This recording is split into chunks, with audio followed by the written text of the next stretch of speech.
Looking at the market, we've had a wonderful week here. This is the daily candles. Here's our weekly. We are just cresting right here at the last little pop that we had before our final drop to a bottom. So I wonder if we can kind of hold within this range for the S&P 500 next week. Are we going to break out and go higher? I kind of think we blow off a little bit here. Pre-market, we're down very, very, very slightly. You can barely even tell we're down pre-market, creating that top wick for the week in the S&P 500. QQQ is the same, and the QQQ is very interesting. It's bounced already above that, kind of signaling a little higher. We've reached the bottom of this last drop. Very interesting here on the QQQ, which is the NASDAQ. These are all your growth stocks. Is the market ready to pour back in? Here's my thinking on this. And again, I'm a guy in my basement wearing a fucking wig right now, smoking a joint. So calm down. This is not financial advice. I think that the markets have gotten a lot smarter and that these recession type things or whatever may be happening,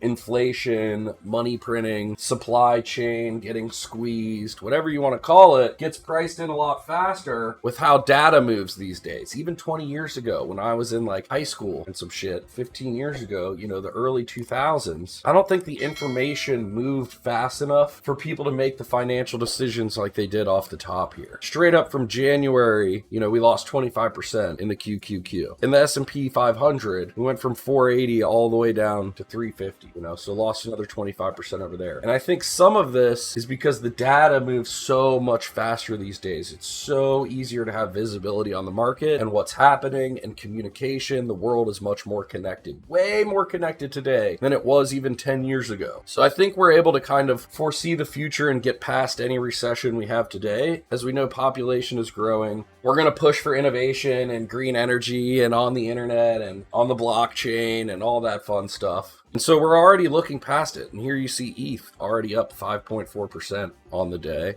Bitcoin, old boomer Bitcoin, is just trying to hold the 200-week moving average. This might be the time that ETH takes dominance here finally, years into its process. Very, very interested to see what happens here. Ethereum does have, you know, the group effect of like everybody using it, everybody building on it. I mean, you've got Lido staking over here. You've got ALCX and all the building blocks, like the smaller building blocks of decentralized finance, like MakerDAO, Compound, Aave, you know, you've got your Uniswaps and your Sushi swaps and your Curve. Cannot forget Curve, my favorite, and Alchemix on here. And all of these building blocks and everything that's going on is going to be hard to dethrone if they get to the merge and staking. So very interesting. It seems to be getting priced in that staking is going to happen. They will be getting through the merge with Ethereum. It's going to be very interesting, the competition then with something like a Cardano and what Cardano can do if people are really going to develop on that chain and if we'll be in a multi-chain